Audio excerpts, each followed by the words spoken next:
Bonjour à tous, bienvenue dans Littoral. Cette semaine, nous vous embarquons sur le Pax Dei. Et si nous rediffusons ce film, c'est parce qu'il a obtenu 2 prix au dernier festival Pêcheurs du Monde de Lorient, dont le prix du jury des professionnels. Alors le Pax Dei, c'est l'un des derniers chalutiers de Boulogne-sur-Mer, là-haut dans le Pas-de-Calais. Et l'ambiance à bord, entre les réglementations en tout genre et les problèmes sur la pêche au bar, eh bien, elle est plutôt moyenne.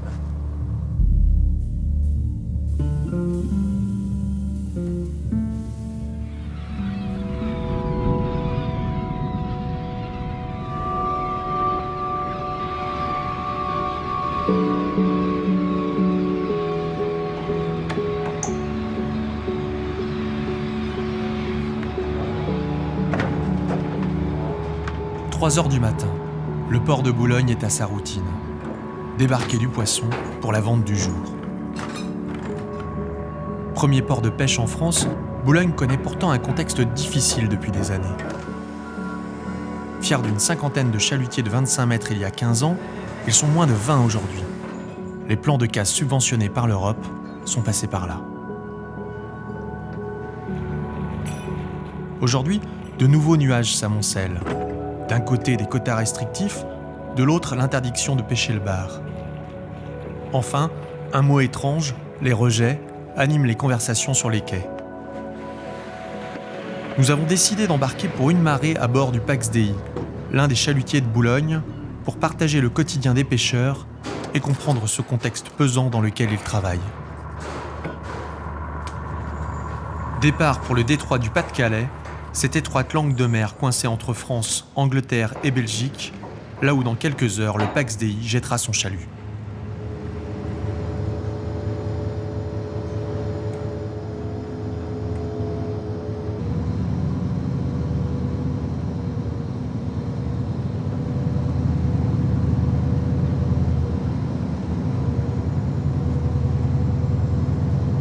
J'aime bien travailler dans le détroit du Nord-Pas-de-Calais, mais bon, ça dépend des conditions. En fait, c'est là où est-ce que le poisson il se pose, quoi. Ça fait un espèce de goulet. Et le poisson il est vraiment concentré là. Essayer de pêcher un peu de merlan parce qu'il est bien vendu maintenant. Gabillots, pourquoi pas, et en cornet. Essayer. Après, on sait pas ce qu'on peut trouver après le mauvais temps qui est passé là. On sait pas ce qu'on peut trouver dans le chalut. Et bon, mes espèces ciblées, c'est ça. Mais bon, c'est vrai que c'est à nos risques et périls, vu la... Ouais. Je vais manger le vent. Bah, si on se pose là, on est mort.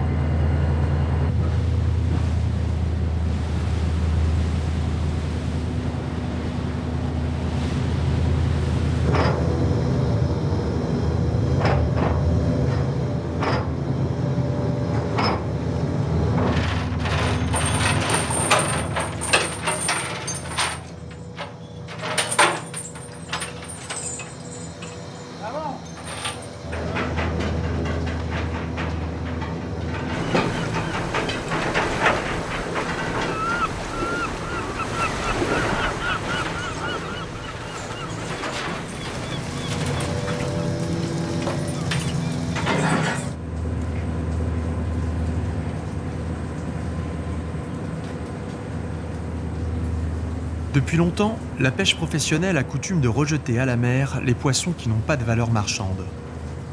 Mais c'est aussi une foule de limites de capture par espèce et de taille minimale qui obligent les pêcheurs à rejeter à l'eau, morts, 15, 30, voire 50% de ce qu'ils pêchent.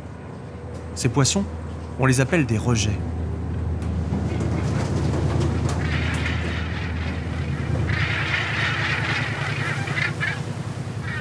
Si on en est là, c'est que l'Europe a dû imposer des limitations drastiques aux pêcheurs pour protéger les stocks de poissons. Sans réglementation, la situation serait sans doute bien plus critique. Mais pour les marins, l'empilement de contraintes européennes dans lequel ils naviguent peut sembler incompréhensible. Ça, avant, on le ramassait, ça. Ceux-là, on le ramassait. C'était une taille marchande, on arrivait à le vendre. Maintenant, elle part à la mer. Pareil. Alors, il faut que ça fait 27 cm de longueur. Si on ramasse en dessous, on se fait choper au quai. c'est Bruxelles qui dirige tout. Alors. C'est des bureaucrates, ils sont assis sur un bureau, puis ils prennent des décisions comme ça, puis voilà.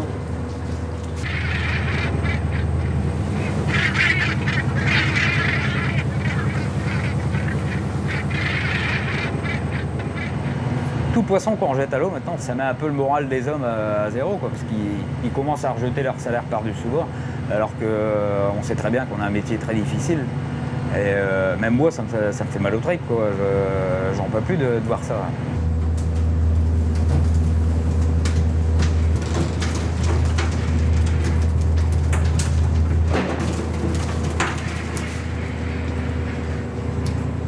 Rejeter à la mer des tonnes de poissons morts et parfaitement consommables peut sembler totalement absurde. Ce gâchis, l'Europe veut y mettre un terme et a décidé d'agir. Une nouvelle réglementation s'applique à partir de 2016 en France à tous les bateaux. L'obligation de débarquement, autrement appelée le zéro rejet, qui devrait contraindre les bateaux à ramener au port tout poisson pêché. Une onde de choc dans le monde de la pêche, puisque ces rejets ne seront pas payés et posent tout un tas de problèmes. Ça fait du travail en plus, de la manutention bien sûr. Si on nous impose de rien jeter, où est-ce qu'on va les mettre? Où est-ce que ça va finir déjà? Où est-ce qu'on va les mettre? Où est-ce qu'on va les stocker? On n'a pas les bateaux adaptés pour.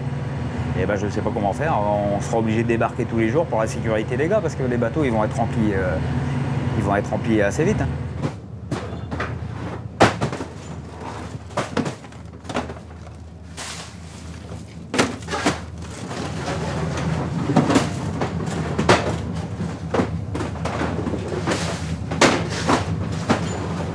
S'il faudrait garder le rejet, je sais pas où est-ce qu'on le mettrait, hein. Je sais pas du tout. On n'a déjà pas de place.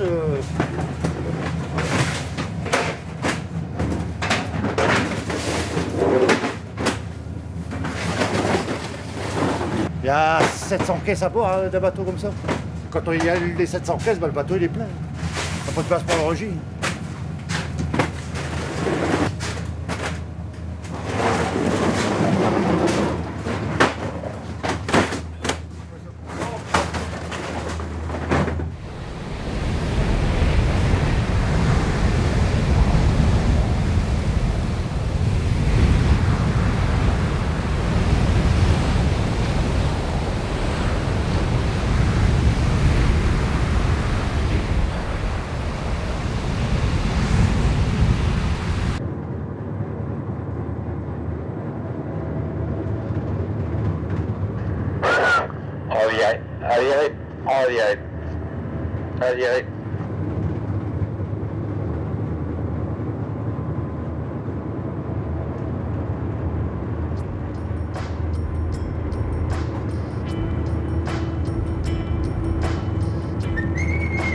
Allez.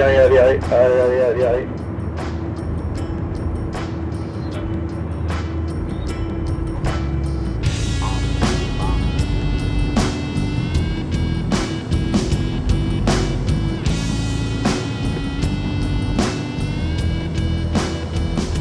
Le rythme du chalutier, c'est de relever son filet sans relâche, toutes les 3 heures, de jour comme de nuit. Un rythme qui contraint les 5 hommes de l'équipage à ne dormir jamais plus d'1 heure ou 2 d'affilée au cours des 5 jours qu'ils passent en mer.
vais le laisser passer avant. Parce que assurer le coup, toi qui fait une fausse manœuvre, qui nous rentre dedans, on est mort. Hein. Au petit matin, le Pax Dei croise un géant, le Vasco de Gama, l'un des plus gros porte-containers de la planète. Le détroit du Pas-de-Calais connaît un trafic extrêmement dense et demande aux marins une attention permanente. Aux commandes ce matin, c'est Loïc, le beau-frère de Réginald. Très jeunes, ils ont pris tous les deux la succession du père de Loïc et naviguent sur leur bateau depuis 14 ans. Non, mon père il m'a encouragé pas à y aller. Hein. Mais bon. Il nous a quand même aidé après pour le bateau, il nous a mis en route, c'est lui qui nous a mis en route. Hein. Heureusement, sinon on n'aurait pas pu. Ça aurait été trop cher. Au collège, parce que c'est au collège après qu'on dévie vers l'école maritime. Ils se demandaient pourquoi j'avais pris cette option-là, quoi. J'étais fou. Parce que j'étais une tête à l'école en plus, c'est ça plus con. Mais non. C'est ça qui m'a pris tout de suite. Pourtant j'étais malade aussi au début, mais bon. Ça a passé, puis bah voilà. On est dedans.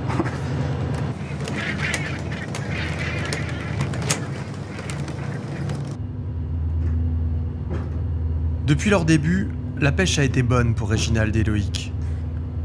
Mais ils s'inquiètent de l'avenir. En plus de devoir bientôt ramener au port les poissons qu'ils ne pourront vendre, voilà qu'une nouvelle réglementation interdit aux chalutiers de la Manche de pêcher le bar pendant 6 mois de l'année.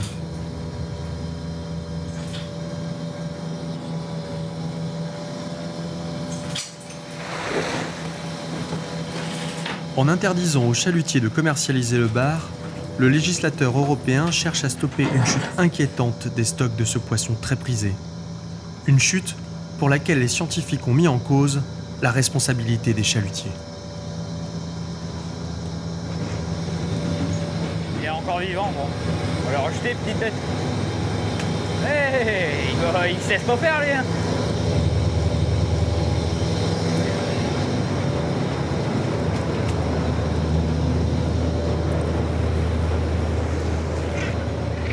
On manque à gagner. Le bar, là, c'est énorme pour nous. Ça va faire une perte au moins de 30 à 40% en chiffre d'affaires. Donc, pour pallier ça, il va falloir faire une journée de plus par semaine. Et puis, bah, tu vas pêcher le bar, tu vas le jeter, puis tu vas encore aller repêcher autre chose pour. Donc, c'est un peu débile, quoi. En Manche et mer du Nord, on pêche tout en même temps. C'est pas, mettons, que du merlan ou que du cabillaud. Il y a tout. Du bar, on peut pas éviter de le pêcher, quoi. C'est pas en disant on n'a pas le droit qu'on va pas le pêcher. Il est là, il va rentrer dedans le chalut, ça c'est obligé. On va le pêcher, on va le rejeter. Quoi. Ça c'est logique.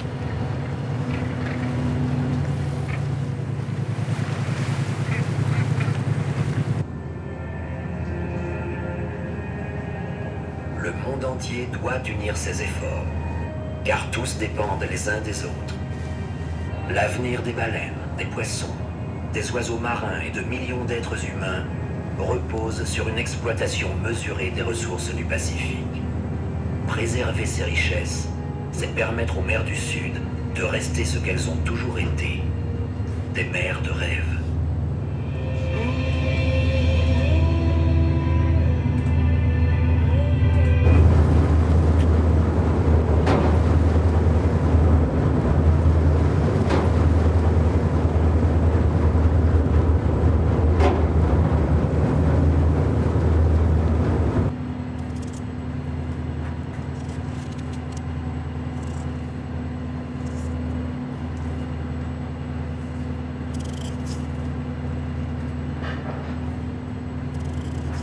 À midi, on va manger poule au pot. Poule au pot avec des frites, bien sûr. On est le pays des ch'tis. Hein. Avec une sauce béchamel, bien sûr. Faut c'est s'abattre. Hein. Dans ce métier-là, si tu manges pas, un sac vide, il tient pas.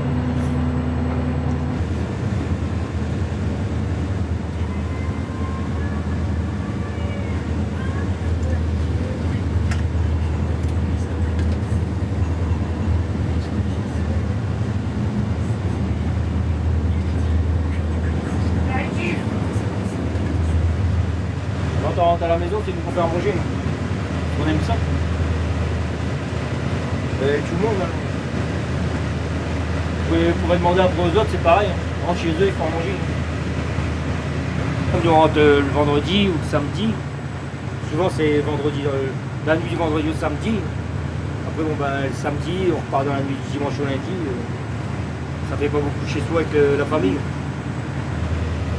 Non, mais bon, il y a la femme qui est là derrière aussi, heureusement qu'elle est là. C'est elle, plus ou moins, qui s'occupe de tout quand même. Parce qu'on voit, nous, quand on rentre, s'il faut les gronder, on va gronder une fois. Mais on va pas toujours gronder. Hein. Pour moi, le gosse, il va dire, bah, autant qu'il repart en mer. Hein. S'il rentre pour nous gronder, autant qu'il reste en mer. Hein. Et c'est plutôt la femme qui s'occupe de tout. Hein. C'est pour ça qu'ils ont quand même un... Heureusement qu'ils sont là. Pour s'occuper, les élever, tout ça, quand ils sont malades, on n'est pas là. On sait pas. Hein. Bon, maintenant avec les téléphones, si. Mais avant, on ne savait pas. Et même si j'ai un gosse qui est malade, elle n'a pas le droit de me le dire. Je ne veux pas le savoir. Parce que bon, bah après, c'est toujours qu'est-ce qu'il a, j'aime mieux pas le savoir. On le sent en rentrant, bah, il est malade, il a ça, c'est tout. J'aime mieux pas le savoir.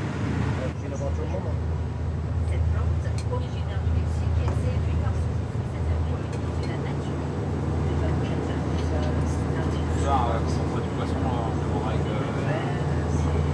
La paye, c'est important.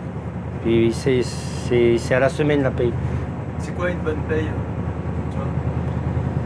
Bon, une bonne peine pour une semaine. Une semaine de mer, c'est 1000 €. Quand ça vient pêcher, bien travailler, je trouve que 1000 € c'est mérité. Et les mauvaises? Bah, les mauvaises, c'est rien. C'est rien. Mais bon, ou 200 €. 150, 200 €. C'est déjà vu qu'il n'y a rien.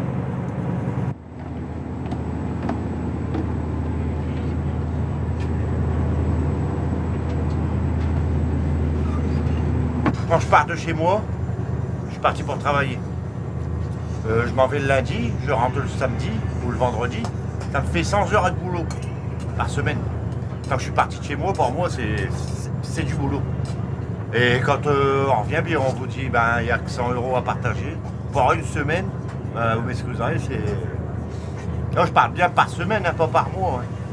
100 heures, c'est par semaine. J'ai mon fils qui a 16 ans. Il est venu faire un stage découverte, il est en seconde. Il est venu avec moi une semaine. Il a dit, papa, tu fais un métier de dingue, jamais je ferai ça. C'est tout, il est venu une semaine, il a dit, plus jamais je mettrai les pieds sur un bateau. Il m'a dit, mais t'es fou. Voilà.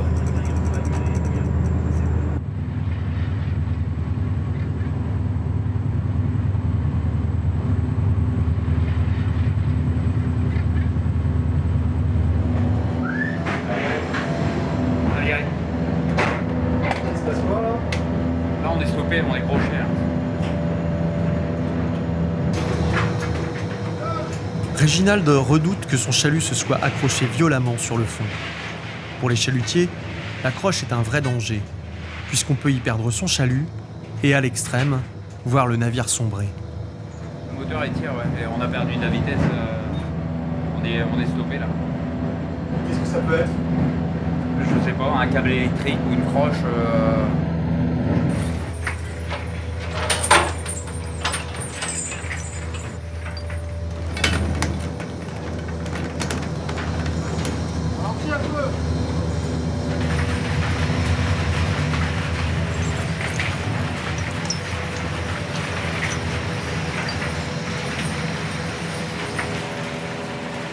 On va voir l'étendue des dégâts.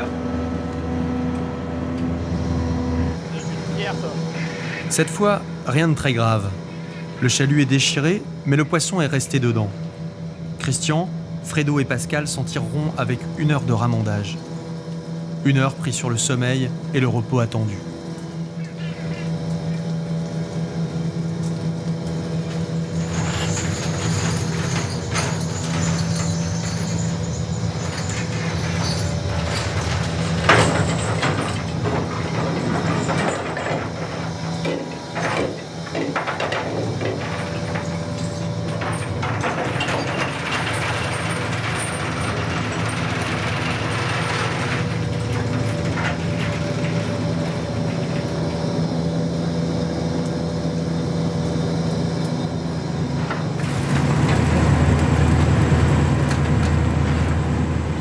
Malgré l'avarie, la pêche a été bonne et l'équipage peut reprendre sa routine au tri.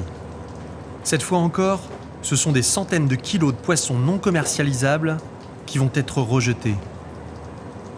Bientôt, quand les pêcheurs devront les ramener à terre, que deviendront ces poissons ? Rien n'est encore vraiment clair quant à leur exploitation. Alors, du côté des marins, on a sa petite idée. Ce poisson-là, je pense qu'il va servir pour les fermes aquacoles. En fait, c'est du poisson qu'il est broyé, qu'il est transformé en boulettes pour nourrir les saumons d'élevage. Le bar d'élevage, il va bien falloir qu'on y arrive à ça, vu qu'on n'aura plus de bar sauvage. Le bar sauvage en mer du Nord, ça sera Manche mer du Nord, ce sera 0. Et ça servira à tout ça, quoi. On marche un peu sur la tête, quoi. Ils nourriront leurs poissons que le poisson qu'on aura pêché. Et eux, ils le vendront, puis nous, on ne le vendra plus.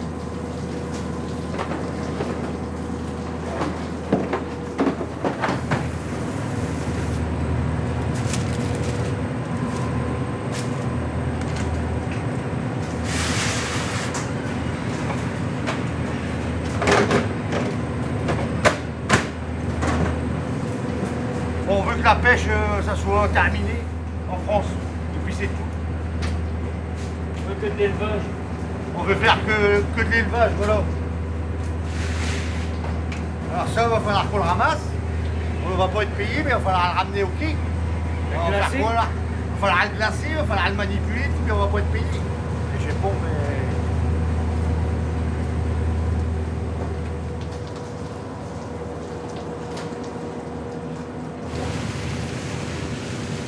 L'avenir dira si les craintes des marins étaient fondées. Quoi qu'il en soit, entre le manque de place à bord, le travail supplémentaire non rémunéré et la difficulté de contrôle à instaurer, beaucoup de questions restent en suspens quant à l'obligation de débarquement. Un long chemin demeure avant que la réglementation soit réellement appliquée. Pour l'heure, dans une mer qui grossit, le Pax Dei prépare son dernier trait de chalut avant de faire route vers Boulogne.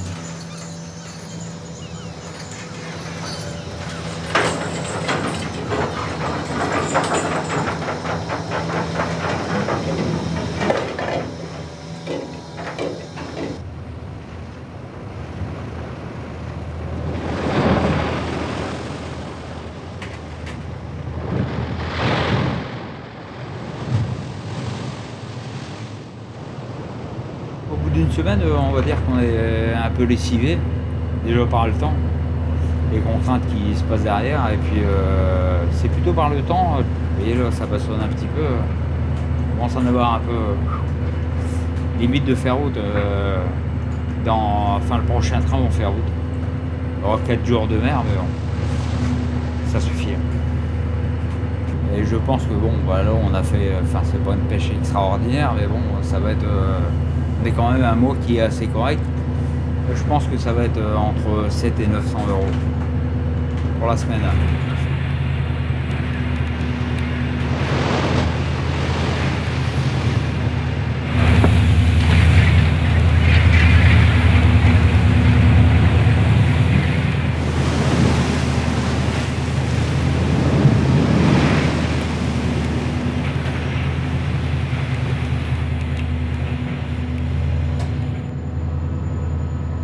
Le nécessaire compromis entre préservation de la ressource et la viabilité des chalutiers viendrait sans doute d'une meilleure sélectivité des chaluts.